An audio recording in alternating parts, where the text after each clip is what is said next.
Recordémonos, para situarnos, ¿no?, en el sitio donde nos quedamos, que el libro de los Hechos de los Apóstoles es como una especie de historia de la iglesia primitiva, ¿no? Habíamos visto cómo la iglesia nace en Jerusalén, los primeros cristianos todos son judíos, la primera persecución se tiene lugar a raíz de la muerte de Esteban, pero los que salen solo predican a judíos. Luego actúa Dios, que va guiando, tal como Cristo se lo había dicho, ¿no? El Espíritu Santo les irá llevando hacia el conocimiento de la verdad. Y está la asistencia de Jesucristo, que prometió: yo estaré con vosotros todos los días hasta el fin del mundo. Y por lo tanto vemos cómo van avanzando, y llega un momento en el que Dios les hace comprender que el Evangelio también hay que predicarlo igualmente a los que no son judíos, a los griegos, que llaman, ¿no? O sea, a los paganos. Y es a través de San Pedro. Este episodio lo pudimos ver también, ¿eh? Hay otro hecho muy importante que también vimos, que es la conversión de San Pablo, que de un perseguidor furioso se convierte en un gran apóstol. Pero recordemos que a San Pablo también lo empezaron a perseguir en Jerusalén y tuvo que huir y se fue a su tierra, a Tarso. Y lo último que vimos es cómo el Evangelio, una vez que ya San Pedro bautiza a los primeros no judíos, otros cristianos con una mentalidad abierta también empiezan a predicar a los no judíos. Y recordemos que ahí es donde vamos a partir ahora, que donde se forma una comunidad muy floreciente, con mucha vitalidad, que se convierte en una iglesia misionera, es la de Antioquía. Antioquía de Siria. Familias cristianas de las que habían huido llegan a Antioquía y empiezan a anunciar el Evangelio a los no judíos. Y se forma una comunidad. Como consecuencia, en Jerusalén, que están en contacto con estos misioneros, envían, ¿se acuerdan a quién enviaron? En este caso de Antioquía. A Bernabé. Envían a Bernabé. Pero recordemos que Bernabé era amigo de Saulo, de San Pablo. Y cuando llega a Antioquía, ve esa comunidad floreciente, que lógicamente solo estaban bautizados, porque los que predicaron no eran sacerdotes. Luego llega Bernabé, los confirma, celebra la Eucaristía, etcétera, ¿no? Los sacramentos que como sacerdote, como obispo que es, puede realizar, y como que es un hombre bueno, un hombre lleno del Espíritu Santo, además de que se alegra de aquella comunidad que ha nacido allá entre paganos, pues predica y fortalece aquella comunidad, y como ve que hay tanto trabajo, se fue a buscar a Saulo. Y por lo tanto tenemos a Saulo y a Bernabé, Saulo que luego se llamará San Pablo, como veremos, predicando en Antioquía, donde se forma una gran comunidad cristiana. Y lo último que vimos es que precisamente allí es donde se comenzó a llamar a los creyentes cristianos. Porque antes, entre sí, los cristianos se llamaban creyentes, se llamaban santos, y leemos los textos en los que se habla de los cristianos, no se les llamaba cristianos, entre ellos no se llamaban cristianos. Repito, se llamaban creyentes, se llamaban santos, se llamaban hermanos, se llamaban discípulos, porque fijaos que los títulos que ellos se daban hacen alusión a la vida, a lo que ellos vivían. Vivían el compromiso por la santidad. Recordemos que San Pablo a veces saluda a los santos o saludan los santos, porque si estamos bautizados y por lo tanto lo normal es que conservemos la gracia y la vayamos acrecentando, somos santos todavía sin acabarnos de hacer, pero ya en camino de la santidad. Por lo tanto se llamaban santos, se llamaban hermanos, porque la fraternidad, el amor fraterno es lo característico del cristiano. Recordemos que lo dijo Jesús: en eso conocerán que sois mis discípulos. Y se llamaban discípulos, ¿por qué? Pues porque eran los que aprendían de Jesús, los que aprendían las enseñanzas de Jesús. Pero claro, estos paganos que hablaban de personas que creen en Cristo, pues de ahí sacaron cristianos. Por lo tanto, son los paganos los que dan a esta comunidad de creyentes, el nombre de cristianos. Que está muy bien el nombre y es lo que ha prevalecido. Pero yo creo que no tendríamos que olvidar que somos santos, que somos hermanos, que somos creyentes y que somos discípulos de Jesús. Leamos los versículos siguientes, del 27 al 30. Por aquellos días bajaron unos profetas de Jerusalén a Antioquía. Uno de ellos, llamado Agabo, movido por el Espíritu, se levantó y profetizó que vendría un gran hambre sobre la tierra, la que hubo en los tiempos de Claudio. Los discípulos determinaron enviar algunos recursos, según las posibilidades de cada uno, para los hermanos que vivían en Judea. Así lo hicieron y se lo enviaron a los presbíteros por medio de Bernabé y de Saulo. Fijémonos lo que es una comunidad que realmente es cristiana, que realmente vive como cristiana. Vemos que hay un momento en el que unos profetas, no olvidemos que el profeta en la Biblia es el que, podríamos decir, tiene comunicación con Dios y comunica la palabra de Dios a los demás. En aquel momento se entendía por profetas los que exhortaban, animaban a la comunidad y a veces, bajo la luz del Espíritu Santo, también intuían el interior de las personas y el porvenir. Y aquí tenemos el caso de Agabo, que luego más adelante vamos a encontrar otra vez a Agabo avisándole a San Pablo de que va a Jerusalén, eso ya hacia el final, y que allí lo van a encarcelar. Es decir, Agabo era un hombre de Dios, que por lo tanto Dios se comunicaba a través de él. Bien, pues este Agabo llega a Antioquía y vaticina de que va a haber un hambre en Jerusalén y que dice que efectivamente la hubo en tiempos del emperador Claudio. Fijémonos que la comunidad de Jerusalén siempre fue pobre y es muy curioso porque sigue siendo así.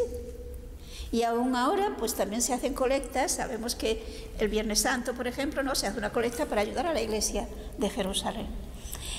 Y entre otras cosas, a veces se piensa que aquella primera comunidad de Jerusalén era tan pobre pues porque en su generosidad los que tenían bienes los vendieron, los pusieron a disposición de los demás y por lo tanto todos se empobrecieron.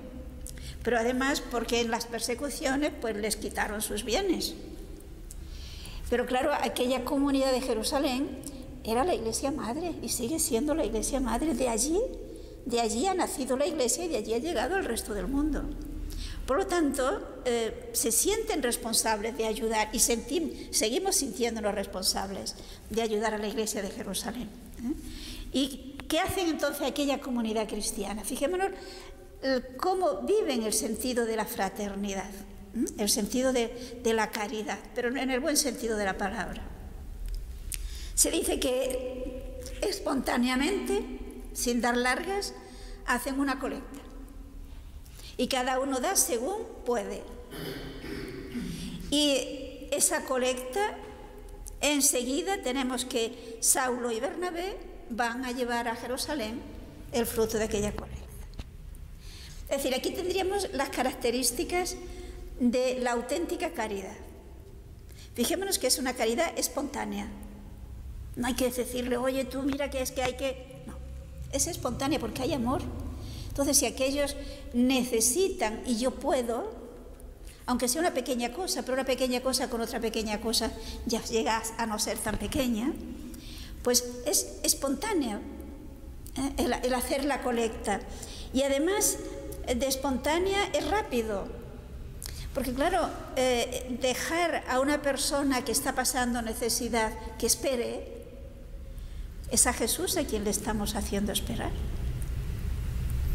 ¿Se acuerdan lo que dice Jesús en el capítulo 25 de San Mateo? Que quizá no hará falta leerlo porque es muy conocido, ¿no?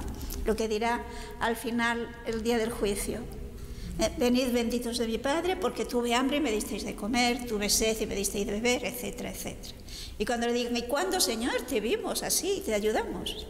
Pues cada vez que lo hicisteis a uno de estos, a mí me lo hicisteis. Y al revés, los que no lo hicieron le dirán, id malditos, porque tuve hambre y no me disteis de comer, tuve sed y no me disteis de beber. ¿Y cuándo, Señor, no te vimos y no te ayudamos? Pues cada vez que dejasteis de hacerlo a uno de estos, a mí dejasteis de hacerlo. Entonces, vemos que esta comunidad es consciente de esto. Si hay una persona que está pasando necesidad y yo puedo ayudarle, no puedo dejarle sufrir. Porque mira, ahora no me viene bien, ya lo haré cuando pueda. Es rápida la respuesta y es generosa, cada uno según sus posibilidades. Y por lo tanto aquí tenemos que la comunidad piden a Bernabé y a Saulo, o no sé si ellos se ofrecieron, pero el hecho es que Bernabé y Saulo recogen esta colecta y la llevan a Jerusalén. Fijémonos que el viaje no era un viaje de avión, ni de tren, ni de coche. ¿Cómo harían el viaje? Y la ofrenda que llevaban no era un talón del banco. Eran cosas que pesan, que abultan. Es decir, no fue fácil. Pero el amor al hermano es más fuerte que las dificultades que se puedan presentar. Yo siempre quiero recordar, es decir, siempre me acuerdo, que Jesús cuando dijo, en eso conocerán que sois mis discípulos, no dijo que conocerán que son mis discípulos porque voy a misa cada día, o porque rezo el rosario, o porque no. Sabrán que sois mis discípulos porque os amáis los unos a los otros. Y un amor no de sentimientos, sino de obras, como lo vemos aquí. San Juan nos dirá, hijitos, no améis de palabra, sino de obras y de verdad. Ahora alguien dirá, entonces no hay que ir a misa, no hay que rezar el rosario. Oh, claro que sí. Porque es que si yo no voy a misa, mi caridad se irá aflojando cada vez más. Si yo no rezo, yo no tendré la fuerza ni la luz para ver que aquel es mi hermano al que tengo que ayudar.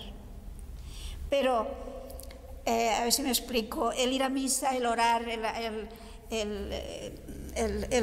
lo que es la vida sacramental es necesario para estar vivos y con fuerza. Pero bueno, si yo estoy vivo y con fuerza, ahora actúa.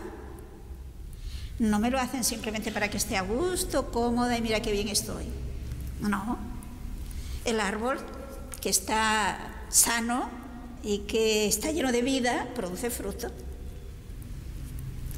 Y el fruto con el que se nos distingue es la caridad. Lo vemos claramente en esta primera comunidad de unos ex-paganos. O sea, todos son conversos. Al menos la gran mayoría, quizá habría algún judío convertido, pero la mayoría vienen del paganismo.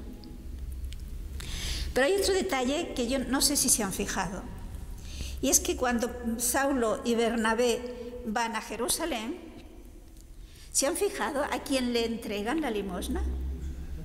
Exacto, o sea, no se nos dice que se lo entreguen a los apóstoles. Se nos dice que se lo entregan, algunos traducen los ancianos, otros los presbíteros, es decir, los sacerdotes, porque anciano es la traducción de presbítero. Es posible que los apóstoles, como veremos más abajo, se ven perseguidos y estuvieran escondidos o fuera. Pero de todas maneras es que los sacerdotes estaban al frente de la comunidad. Ahora en el capítulo 12 se nos va a hablar de la persecución que estaba sufriendo la iglesia en Jerusalén, y ahora ya no a los helenistas, como habíamos visto antes, sino ahora también a los apóstoles, principalmente a los apóstoles. Es decir, fijemos que ha habido un gran cambio. Al comienzo del libro de los Hechos veíamos cómo la gente simpatizaba con los apóstoles y por lo tanto el Sanedrín no se atrevía a perseguir a los apóstoles. Llega un momento en que el pueblo se rebela contra los que, con una mentalidad más amplia, que llaman helenistas, porque eran la mayoría nacidos fuera, por lo tanto ya hablaban griego, por eso lo llamaban helenistas. Entonces, la persecución se limitó a esto, a los cristianos que diríamos nosotros hoy más abiertos, porque los otros veían que como que se les tambaleaba su judaísmo. pero a los apóstoles no. En cambio ahora es principalmente a los apóstoles. Vamos a ver los versículos, capítulo 12, versículos 1 al 3. Por aquel tiempo el rey Herodes echó mano a algunos de la iglesia para maltratarlos. Hizo morir por la espada a Santiago, el hermano de Juan. Al ver que esto les gustaba a los judíos, llegó también a prender a Pedro. Eran los días de los ácimos. Si nos fijamos, el que persigue ya no es el Sanedrín, sino el rey Herodes. La familia de los Herodes realmente son una maravilla, ¿no? Fijémonos que este Herodes, que ahora nos sale aquí, se trata de Herodes Agripa I, que es nieto de Herodes el Grande. Recordemos que Herodes el Grande fue el que quiso matar a Jesús y por eso mató a los niños inocentes. Un hijo de Herodes el Grande fue Aristóbulo y el otro fue Herodes Antipas. Herodes Antipas es el que mandó matar a Juan Bautista. Y Aristóbulo es el padre de este Herodes que nos encontramos ahora. Por lo tanto, este Herodes Agripa I tiene que su abuelo es el que mató a los inocentes, además de otras barbaridades que no están en la Biblia, y su tío, pues otro por el estilo. El padre de este Herodes, Aristóbulo, precisamente lo mandó matar su padre. Es decir, Herodes el Grande mandó matar a Aristóbulo, que era su hijo. O sea, esta es la familia de los Herodes. Este Herodes, que lo tenemos aquí ahora en el capítulo 12, Herodes Agripa I, era amigo del emperador de Roma y por lo tanto pues consiguió de el título de rey. Pero al mismo tiempo era un hombre muy astuto y había conseguido también ganarse la simpatía de los judíos, porque normalmente los judíos pues odiaban a los Herodes. Pero él, pues para ganarse, congratularse a las autoridades judías y al pueblo judío, pues practicaba el judaísmo. Y ahora pues se ha dado cuenta de que persiguiendo a los apóstoles agrada al pueblo. Pues entonces, como lo que él quiere es agradar al pueblo, congratularse a los judíos, porque fijémonos que desde el punto de vista político, para él era una buena baza que conseguía, porque sabemos que el pueblo judío pues no simpatizaba con los romanos, sino más bien al revés. Por lo tanto, aquí tenemos a Herodes que simpatiza con el emperador romano y consigue simpatizar con los judíos. Y tiene interés en simpatizar con los judíos, porque de esta manera se quita problemas, digámoslo así, sociales, ¿no? Aquí vemos una vez más cómo se toma como pretexto para un bien, pongamos eso entre comillas, pues hacer barbaridades. Por lo tanto, ¿qué hace este Herodes? Detiene a Santiago, el hermano de Juan, es decir, Santiago el Mayor, el patrón de España, ¿no? Y lo manda a degollar. Entonces ve que esto les parece muy bien a los judíos, pues entonces va a la cabeza, a buscar el que es cabeza de los cristianos, a Pedro, y lo mete en la cárcel, con la intención de hacer lo mismo, porque no le importa la justicia, le importa pues que las cosas a él le vayan bien. Fíjense que Santiago el Mayor, por lo tanto, muere antes de Herodes, lógicamente, porque es Herodes el que le mata. Y sabemos, por documentos extrabíblicos, que Herodes muere el año 44 de nuestra era. Por lo tanto, Santiago murió antes. Es decir, es el primero de los apóstoles que murió. No sabemos cuánto tiempo antes, pero ciertamente antes que Herodes. Por consiguiente, el año 44, Santiago ya había muerto. Continuemos, versículos 4 al 5. Le apresó, pues, le encarceló y le confió a 4 escuadras de 4 soldados para que le custodiasen, con la intención de presentarle delante del pueblo después de la Pascua. Así pues, Pedro estaba custodiado en la cárcel, mientras la Iglesia oraba insistentemente por él a Dios. Fijémonos que aquí tenemos un dato muy interesante. Pedro está en la cárcel. Se nos dice que está custodiado por 4 guardias que se turnan. Es decir, cada 3 horas hay 4 guardias que vigilan a Pedro. A las 3 horas se turnan con otros. Pero la manera como lo guardaban era: 2 de estos guardias estaban atados con cadenas a Pedro y los otros vigilaban la puerta.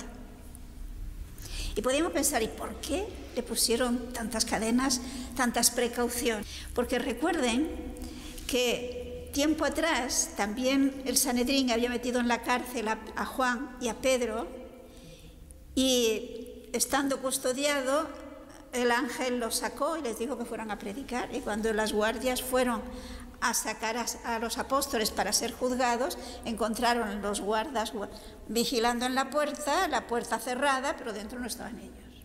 Entonces seguramente Herodes sabe que ha pasado eso y quiere evitarlo. A él no le va a pasar. Y por consiguiente se lo quiere asegurar que eso no pasa. Manera, pues tener personalmente a él atado a 2 soldados, con cadenas además, y luego otros 2 en la puerta.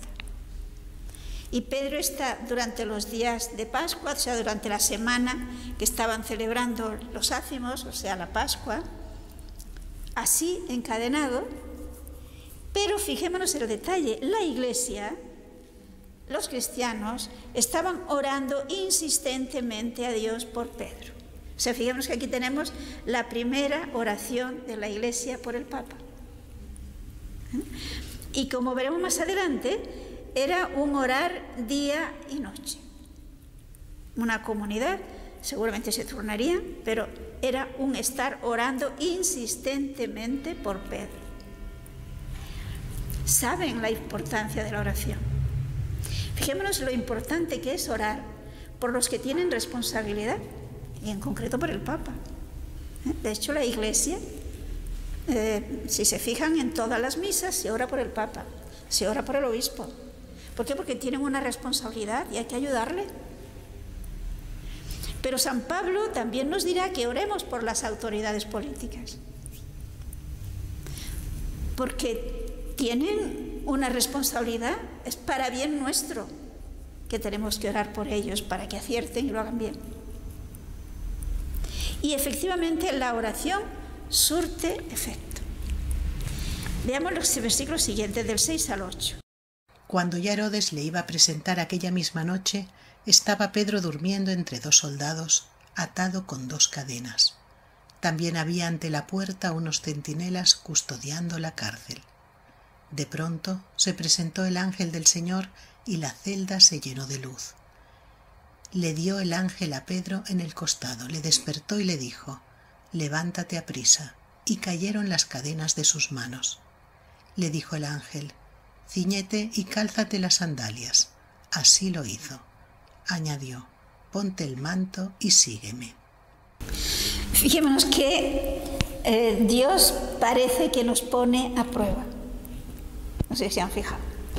Aquella comunidad cristiana, después de estar orando todos los días durante toda la semana, pues ya al día siguiente sería cuando iban a presentar a Pedro y iban a hacerle el juicio. Podían pensar, Dios no nos escucha. Pero no dejaron de orar, como lo veremos. Es decir, no podemos ponerle plazo a Dios. Ciertamente Dios no nos va a defraudar. Pero alguien una vez dijo: bueno, ¿y entonces hasta cuándo tengo yo que orar? Pues hasta conseguir lo que estoy pidiendo, si no ser que esté pidiendo un disparate, algo que realmente no sea voluntad de Dios. Pero en este caso, evidentemente, era voluntad de Dios sacar a Pedro. Si en aquel momento de la Iglesia que está comenzando, Herodes consigue eliminar a Pedro y después de Pedro habría buscado a otros, que ha mandado a Santiago, ahora Pedro, la Iglesia se habría acabado. porque sin obispos, en un tiempo se acaba la Iglesia. No sé si nos damos cuenta de esto. Porque sin obispos, mientras vivan los sacerdotes, tendremos Eucaristía y penitencia, etc. Pero en el momento que muera el último sacerdote, se acabó la Iglesia. Porque es el obispo el que puede consagrar, el que puede ordenar sacerdotes. Por consiguiente, Dios vigila para que esto no pase. A lo largo de la historia de la Iglesia, en otras ocasiones, también los romanos quisieron acabar con la Iglesia, persiguiendo principalmente a los obispos. Pero, como vemos aquí, cuando seguramente el mismo Pedro ya pensaba, ya sí que no hay remedio, ¿no? Porque la noche, y seguramente el ángel interviene en el último cambio de guardias. Porque después veremos que es cuando se hace de día, cuando se dan cuenta que no está Pedro. Es decir, cuando llega la siguiente guardia a hacer el cambio de guardia. Luego, pues sería entre las 3 y las 6 de la mañana cuando intervino el ángel. O sea, ya faltaba nada. Luego, no podemos perder la esperanza. Hemos de tener confianza de que Dios ciertamente interviene. ¿En qué momento? Dejémoselo a Él. Lo que Dios quiere de nosotros es confianza e insistencia. Bien, pues entonces vemos que cuando Pedro está profundamente dormido, y realmente esto es muy significativo, esto indica que Pedro estaba en paz. No estaba nervioso y no podía dormir, ¿no? Estaba profundamente dormido. Porque eso nos dice que cuando el ángel entra, todo se ilumina y Pedro ni siquiera se despierta con esto. El ángel le tiene que tocar en el costado y despertarlo. Y claro, saliendo así de pronto del profundo sueño, veremos que el hombre no sabe lo que está pasando. Automáticamente va haciendo como un autómata lo que el ángel le dice, pero no piensa que es un sueño. Pero el hecho es que aquellas cadenas que le tenían que asegurar se le caen de las manos. Y el ángel le dice que se vista y que le siga. Y Pedro, lógicamente, sigue al ángel. Envuélvete en tu manto y sígueme. Pero claro, pensemos que había, veremos más adelante, 2 puertas que tenían que pasar. Y una de hierro, y los guardias en la puerta. Pero para Dios no hay nada imposible. Continuemos desde el versículo 9 y 10. Y salió siguiéndole. No acababa de darse cuenta de que era verdad cuanto hacía el ángel, sino que se figuraba que era una visión. Pasaron la primera y la segunda guardia y llegaron a la puerta de hierro que daba a la ciudad. Esta se le abrió por sí misma, salieron y anduvieron hasta el final de una calle, y de pronto el ángel les dejó. O sea, fijémonos aquí cómo aquello que le dijo el ángel a la Virgen es cierto. Para Dios no hay nada imposible. Luego podemos pedirle cosas imposibles, humanamente hablando. Lo vemos claro, ¿no? Porque fijémonos que a veces creemos, esperamos que Dios nos va a escuchar, porque veremos una serie de motivos por los cuales vemos que es razonable que sí, que posiblemente pasará. Pedro no tenía ninguna esperanza, humanamente hablando, ninguna esperanza. A ver cómo se escapaba de aquella situación. Pero sin embargo está tranquilo. Tiene esa confianza en Dios.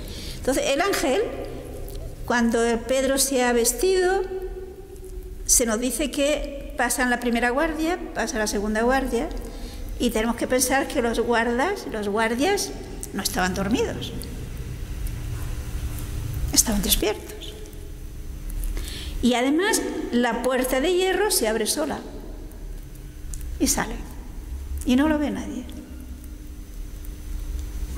Y solo cuando ha atravesado, salen de allí, todavía es de noche, atraviesan las calles, y cuando seguramente dan una vuelta, pues el ángel ya ha cumplido su misión y desaparece. Ahora es Pedro el que se tiene que espabilar.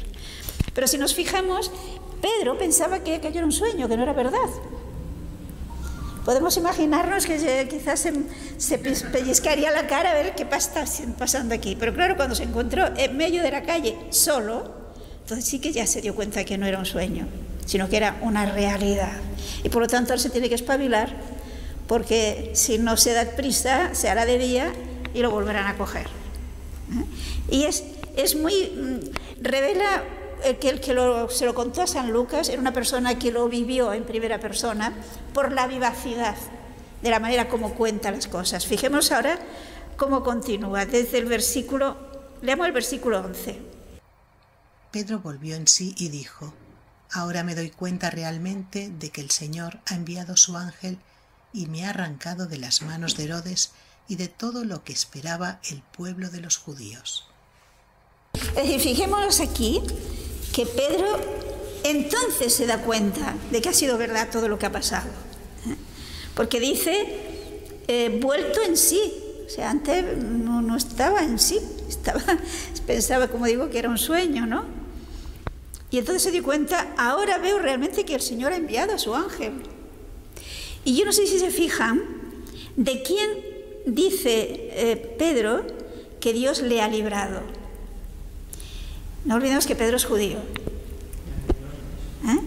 Se dice que le ha librado de las manos de Herodes, pero también de la expectación del pueblo judío. Es decir, fijemos que ahora él ya, digamos que no se considera parte del pueblo judío.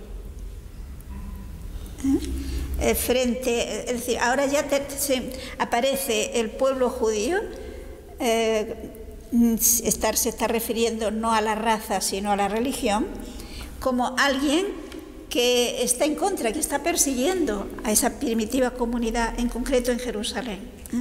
Y la intención de Herodes era, pues, exponerlo ante el pueblo y, por lo tanto, congraciarse a ese pueblo, porque se van a sentir apoyados y liberados de los cristianos que consideraban una secta peligrosa. Es decir, en el pueblo de Israel no tenemos que pensar que hubiera mala voluntad. En algunos, yo diría sobre todo de los dirigentes, posiblemente sí, pero en el pueblo no. Veían que el cristianismo como que iba a degenerar su religión, que durante siglos y siglos habían conservado. Como que no habían descubierto que Jesús es el Mesías, pues les parece que hay que rechazar el cristianismo. ¿Y qué hace Pedro cuando realmente se encuentra con que está salvo, está fuera de la cárcel, pero claro, está en la calle? Lo primero, hay que informar a los que están rezando. Les podemos seguir leyendo desde el versículo, hemos leído el 11, ¿no? Pues leamos el 12. Consciente de su situación, marchó a casa de María, madre de Juan, por sobrenombre Marcos, donde se hallaban muchos reunidos en oración. Era poco antes, podríamos decir, probablemente entre las 3 y las 6 de la mañana. Y allí hay un grupo orando. Luego estos han estado toda la noche orando. Aquella comunidad primera no tenían templos, no tenían iglesias. Entonces eran las casas más amplias donde se reunía la comunidad. Y aquí tenemos que la casa de la madre de Juan Marcos, es decir, el evangelista Marcos, casa de María, pues era una casa que debía ser amplia, y allí se reunía la comunidad y allí estaban orando. Y Pedro lo sabía. Y por lo tanto va allí para darle la buena noticia, claro está. Sin duda alguna luego él se iría, como veremos, ¿no?, a buscar otro sitio. Versículos 13 al 16. Llamó él a la puerta y salió a abrirle una sirvienta llamada Rode, quien al conocer la voz de Pedro, de pura alegría, no abrió la puerta, sino que entró corriendo a anunciar que Pedro estaba a la puerta. Ellos le dijeron: «Estás loca», pero ella continuaba afirmando que era verdad. Entonces ellos dijeron: «Será su ángel». Pedro, entretanto, seguía llamando. Al abrirle le vieron y quedaron atónitos. Podemos imaginárnoslo. Pedro quiere primero avisar a estos que están rezando angustiados de que realmente Dios ha intervenido. Llama a la puerta, pensemos que no podía hacer mucho ruido para no despertar a los demás y que le cojan. Y la actitud de la criada, que acude y cuando escucha la voz de Pedro tiene tanta alegría que lo deja en la calle. Y se va corriendo a decir a los demás que está Pedro.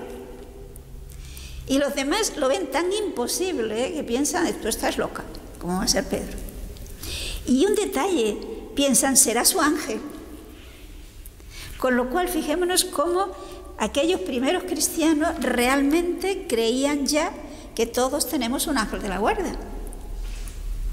Y por lo tanto piensan que debe ser el ángel de Pedro el que ha venido, porque Pedro está bien custodiado y bien guardado. Es decir, aquí quizás nos podíamos plantear, bueno, pero estas personas ¿creían en que Dios podía librar a Pedro? Parece que no. Yo diría que quizás no se imaginaban qué haría Dios. Ellos tenían la confianza de que Dios intervendría, porque si no, no seguirían rezando. Pero ante esto, lo imprevisto de la intervención de Dios en el último instante, me hace pensar que eso no puede ser. Y entre tanto tenemos por lo tanto a Pedro que sigue golpeando la puerta porque no le abren. Finalmente le abren y claro, todos quedan estupefactos, dice el texto, ¿no? Sorprendidísimos. Y podemos imaginarnos el jaleo que armarían las personas que estaban allí rezando cuando ven que realmente Pedro es el que ha estado llamando a la puerta. Por eso veamos el versículo 17. Él les hizo señas con la mano para que callasen y les contó cómo el Señor le había sacado de la prisión. Y añadió, comunicad esto a Santiago y a los hermanos. Salió y marchó a otro lugar. Aquí podemos, yo creo que es muy fácil imaginárselo, ¿no? Porque si estos están formando tanto alboroto, pues van a despertar a la gente, van a estropear las cosas, podríamos decirlo, ¿no? Y por lo tanto San Pedro le hace señas para que se callen. Y entonces les cuenta lo que ha ocurrido y fijémonos que enseguida dice, contádle esto a Santiago y a los otros hermanos, lo cual indica que Santiago estaría escondido en algún otro sitio. Pero claro, la persecución ahora es contra los apóstoles. Y aquí solamente se nos dice que él salió y se fue a otro lugar. No podemos saber dónde se fue San Pedro. Hay quienes piensan que se fue a Roma, pero la mayoría piensan que Roma está demasiado lejos y luego veremos en el capítulo 15 que Pedro está en Jerusalén cuando el concilio de Jerusalén. Entonces, más bien parece que quizás se marchó a Antioquía, porque según la tradición también él fue obispo en Antioquía. No lo sabemos. El hecho es que Pedro, lógicamente, tenía que irse de Jerusalén. Y de esta manera, pues, se calman las aguas. Podemos imaginarnos la reacción de Herodes, el que estaba seguro de que él hacía las cosas mejor que los anteriores y Pedro no se le escaparía. Fijémonos lo que es la soberbia humana, querer evitar que Dios siga sus caminos. Es imposible. Es el que quiera ponerse frente a Dios será siempre un fracasado. Porque Dios tiene muchos caminos, pero se realiza su proyecto. De Dios podemos fiarnos. Los hombres no, nos pueden fallar incluso con buena voluntad. Veamos pues qué hace Herodes. Los versículos 18 y 19.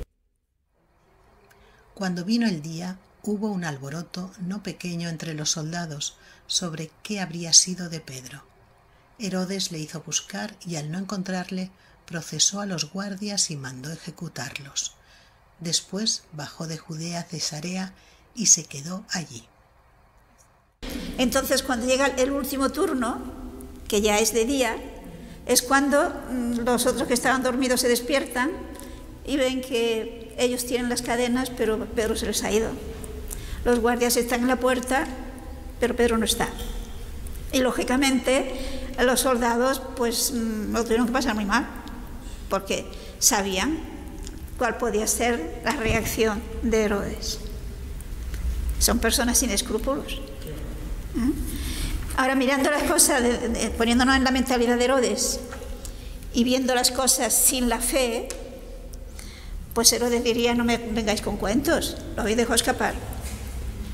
Pero también sería un poco razonable que aquellos soldados lo hubieran dejado escapar y se hubieran quedado allí. Lo lógico es que si lo dejaron escapar, se escaparan ellos también, porque la reacción de Herodes era previsible. El hecho es que aquí tenemos la actitud del que tiene el poder, de Herodes, que primero lo busca y en vista de que se le ha escapado, pues manda ejecutar a los soldados. Y ahora sencillamente se nos dice que después de esto, Herodes bajó de Jerusalén y se fue a Cesarea, que era su residencia habitual.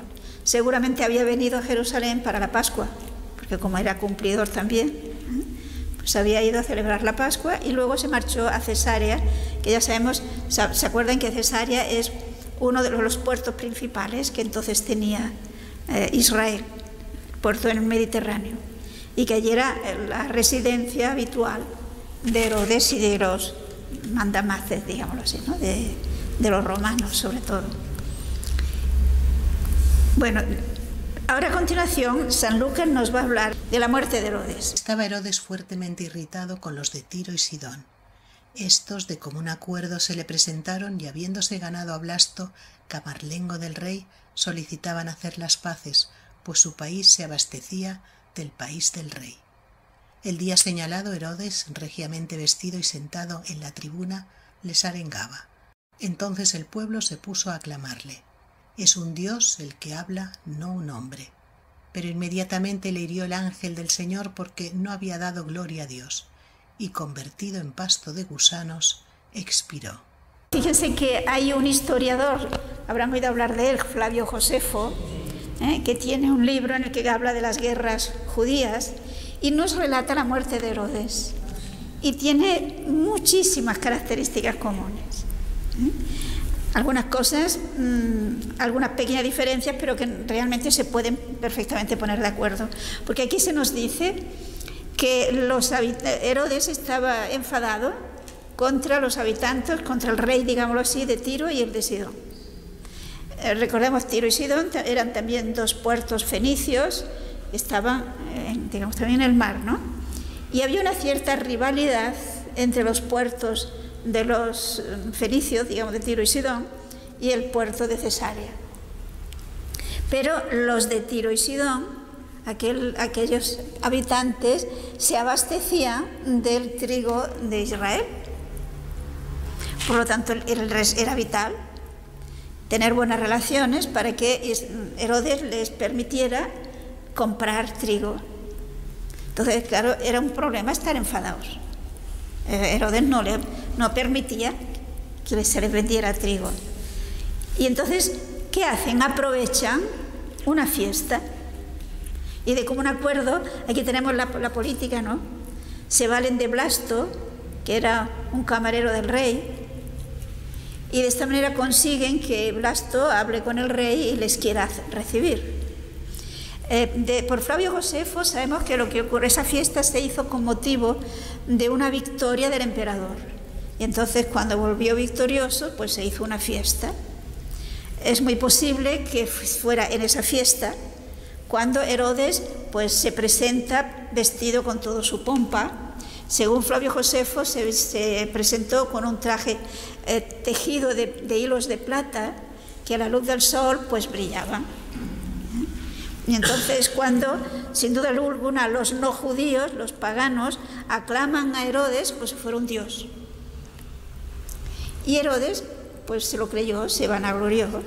Es decir, vemos la soberbia de este hombre, y se ve que de una manera muy marcada en este momento, y el sentirse halagado, pues que le hablan de que es un dios. Y Flavio Josefo nos dice que realmente Herodes murió de una muerte rápida. El que sea no quiere decir que fuese instantánea en aquel mismo momento, pero sí el hecho de decir que murió comido por gusanos es una manera de decir que fue una enfermedad, digámoslo así, de alguna manera vergonzosa, dolorosa y muy rápida. Y San Lucas lo presenta, lo cual quiere decir que los cristianos y los mismos judíos seguramente lo vieron como digámoslo así, una consecuencia de su soberbia, de su querer compararse a Dios, como un castigo. Que podemos pensar muy bien que ese castigo desde el punto de vista de Dios era un castigo medicinal. ¿Cómo se podía conseguir que este hombre reconociera que era hombre, limitado, necesitado de Dios? Pues encontrándose en esa situación de miseria total, de impotencia ante su riqueza ni su influencia no le servían para salvar su salud. Y es muy posible, a lo mejor, en ese tiempo de su enfermedad rápida, a lo mejor se convirtió, no lo sabemos. Pero desde luego Dios le dio una ocasión. Dios le dio una ocasión para que reflexionara y cambiara y se convirtiera. Pero claro, con la muerte de Herodes, pues la Iglesia vuelve a quedar en paz. Versículos 24 y 25. Entre tanto, la palabra de Dios crecía y se multiplicaba. Bernabé y Saulo volvieron, una vez cumplido su ministerio en Jerusalén, trayéndose consigo a Juan, por sobrenombre Marcos. Muerto el perseguidor, se nos dice que la palabra del Señor se extendía y se difundía más y más. En tiempo de paz, pues se va extendiendo. Seguramente aquel tiempo de sufrimiento y de persecución también les movió a arraigarse más en la importancia de la fe y la importancia de estar unido a Dios. Fue una experiencia de Dios la que ciertamente tuvieron. Y es muy curioso, fijémonos que esto ocurre siempre. Cuando hay un tiempo muy prolongado de paz, de bienestar, de que todo va bien, de que todo el mundo lo pasa bien, generalmente, muchos al menos, se olvidan de Dios. Se relaja la vida cristiana. En cambio, cuando hay dificultades, se siente más la limitación humana y la necesidad de que Dios me ayude, de que Dios intervenga. Entonces, Dios tiene que permitir que vengan estas cosas para que reaccionemos, porque la vida sobrenatural tiene mucho más valor, es mucho más importante que no el placer y el bienestar humano.